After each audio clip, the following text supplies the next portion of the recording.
Pembentukan BSSN merupakan langkah strategis dalam meningkatkan pertahanan negara dalam menghadapi ancaman siber. Pemerintah Indonesia di bawah Presiden Joko Widodo menaruh perhatian besar pada keamanan siber. Presiden RI Joko Widodo pada 19 Mei 2017 telah menandatangani Perpres nomor 53 tahun 2017 tentang Badan Siber dan Sandi Negara, yang kemudian disempurnakan dengan Perpres nomor 133 tahun 2017.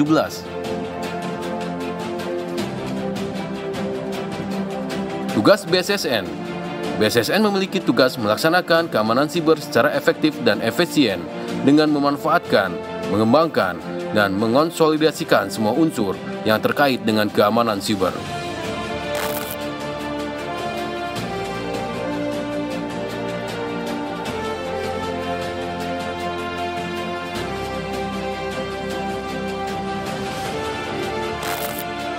Sejalan dengan visi Presiden, Badan Siber dan Sandi Negara hadir untuk mewujudkan kedaulatan siber Indonesia berkelas dunia.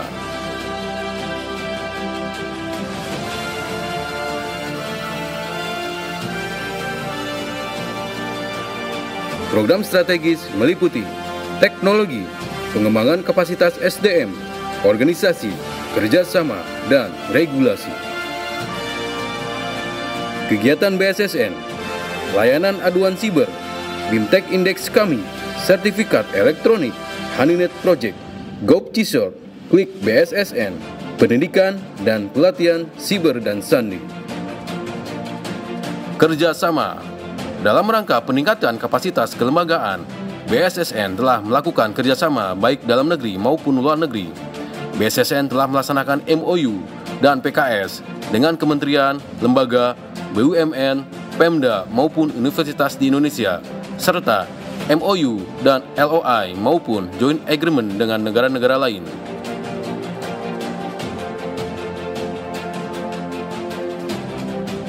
Organisasi.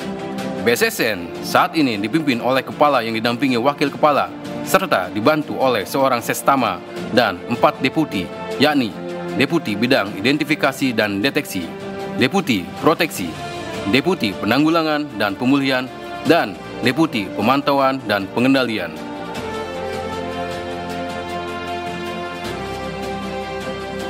Capaian BSSN. Indeks GCI. Peningkatan Indeks Keamanan Siber Indonesia dalam Global Cyber Security Index menjadi peringkat ke-41 dunia pada tahun 2018, peringkat ke-9 di Asia Pasifik, dan peringkat ke-4 di ASEAN. Sertifikat elektronik. Sertifikat elektronik yang diterbitkan oleh BSRE berjumlah 62.183 telah dimanfaatkan oleh 187 instansi. Dengan sertifikat elektronik yang diterbitkan selama 2019 sekitar 37.000 sertifikat.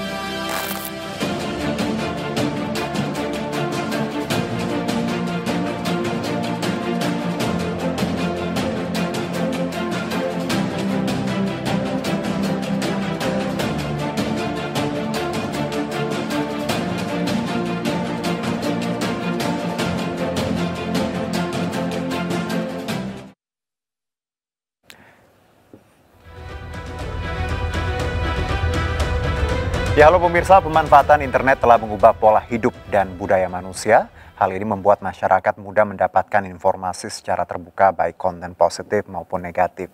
Nah, untuk itu, Badan Cyber atau Siber dan Sandi Negara (BSSN) hadir dalam melaksanakan keamanan cyber yang efektif dan efisien. Saya Herjino Syaputra, kita akan berbincang lebih jauh terkait keamanan cyber mulai dari kita sendiri. Ini penting sekali karena secara tidak sadar kita bahwa keamanan cyber telah menjadi salah satu prioritas utama di banyak negara karena meliputi banyak sekali lini kehidupan, kesehatan, keuangan, pertahanan, dan hal-hal lainnya.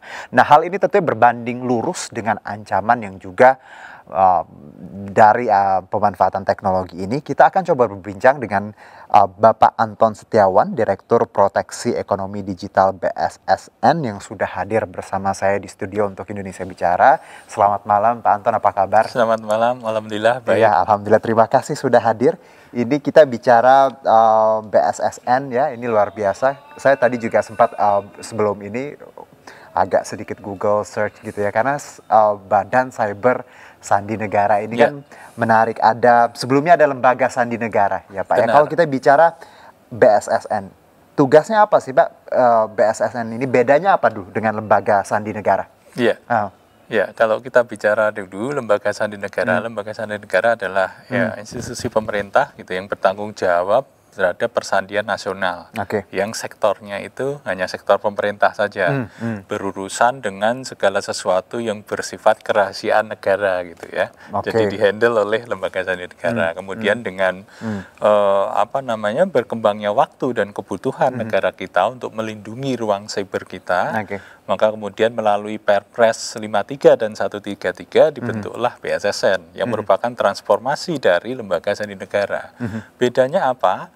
Ya, tugas persandian tetap ada, tetap dilakukan, karena itu sifatnya tertutup dan kerahasiaan negara, tetapi lebih lagi sekarang sudah menjangkau sektornya lebih besar gitu ya. Kalau dulu hanya pemerintah, kan, sekarang sudah meliputi sektor ekonomi digital dan juga sektor infrastruktur kritis nasional.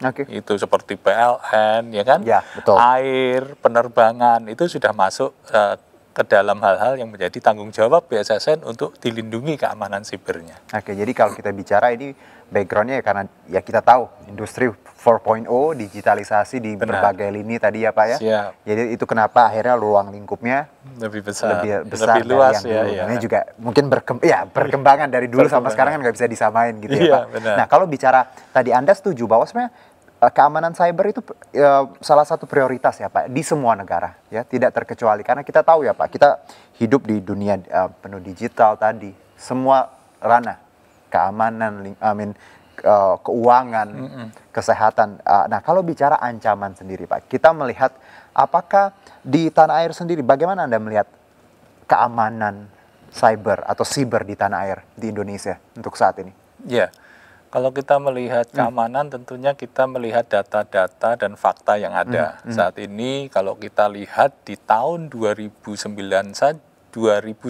saja, berdasarkan catatan dari Pusat Operasi Keamanan Siber Nasional yang ada di BSSN, itu serangan siber terhadap Indonesia itu mencapai 250 juta. Itu gitu dari kan? Luar? Dari luar dan dari dalam juga gitu bercampur. Jutaan? Iya, jutaan. Dan ini kita biasanya akhir tahun ini kita mau rilis gitu kan. Saya sempat cek dulu data, bocoran datanya gitu kan. Sudah mencapai sekitar 370 juta serangan. Tahun ini meningkat. Karena memang aktivitas online-nya meningkat. Betul. Jadi memang kalau 2020 ini ya meningkatnya mungkin karena faktornya tadi ya Pak. Memang orang banyak online seperti itu. Nah kalau bicara dari tahun ke tahun Pak, apakah memang trennya memang seperti ini meningkat atau memang di 2020 karena kita ada di pandemi seperti itu? Kalau di-compare sama tahun lalu mungkin.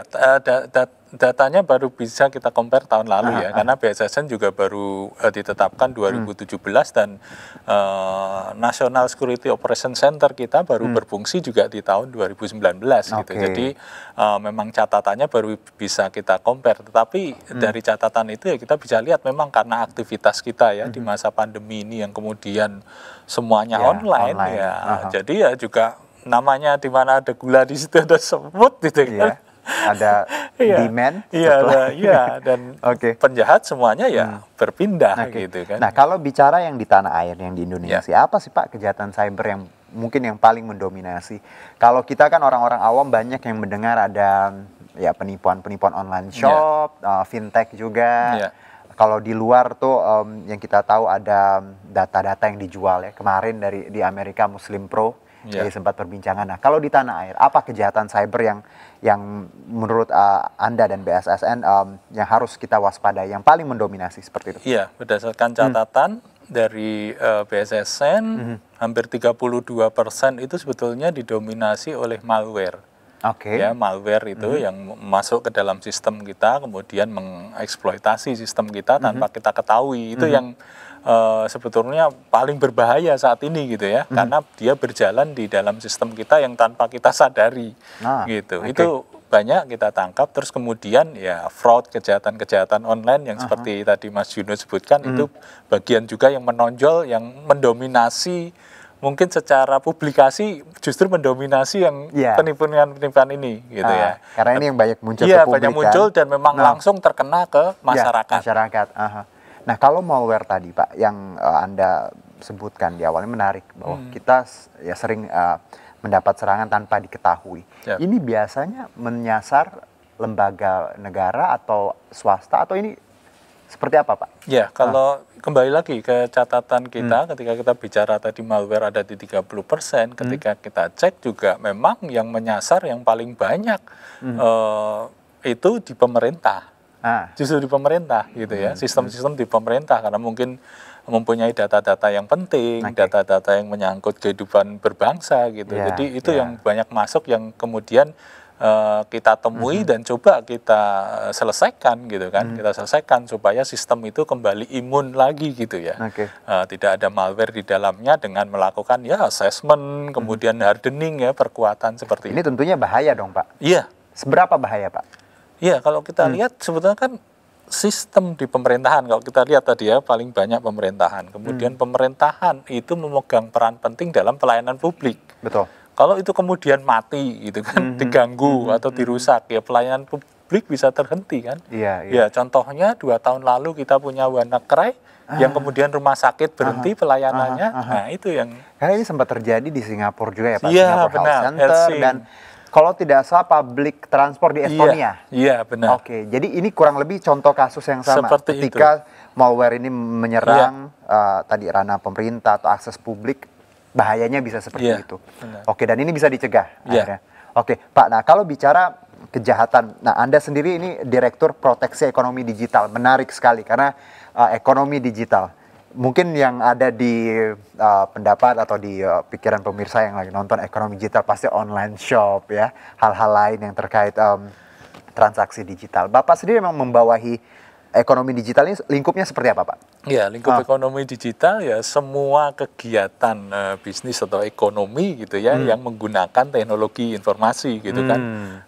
Yang paling banyak ya sekarang ya online shop gitu ya, marketplace itu paling banyak gitu transaksi kan. Online. Terus kemudian yang paling menonjol juga sekarang adalah financial teknologi, fintech, peer to peer, pinjam meminjam dan lain-lain dan kemudian juga menjadi permasalahan tersendiri karena banyaknya fraud gitu. Itu yang kita tangani hal-hal seperti itu. Nah, kalau bicara transaksi digital tadi, fintech, Anda melihat trennya seperti apa Pak di 2020 ini? Apa semakin mengkhawatirkan? Kalau tadi malware kan ada di angka 30%, cukup tinggi sebenarnya. Kalau bicara transaksi digital sendiri, kejahatan cybernya seperti apa Pak? Apakah cukup tinggi, mengkhawatirkan? Ya, yang mengkhawatirkan di Indonesia bukan pada teknologinya, tetapi kepada kemunculan perusahaan-perusahaan fintech yang ilegal.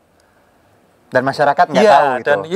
Dan mereka ya karena kebutuhan kan mereka misalkan contoh pinjaman itu kan meminjamkan dengan cara mudah ke masyarakat. Ini banyak sekali kasusnya Pak ya. Banyak kasus gitu. Itulah makanya kemudian pemerintah melalui OJK membentuk Satgas Waspada Investasi gitu kan untuk menampung laporan masyarakat dan melakukan penutupan terhadap entitas-entitas fintech yang ilegal. Oke. Nah, kalau bicara fintech sendiri, Pak, ini sudah banyak sekali contoh kasus ya, dan bahkan mungkin nggak perlu jauh-jauh, mungkin teman-teman atau sahabat kita di rumah pasti ada beberapa yang sudah mendapat penipuan.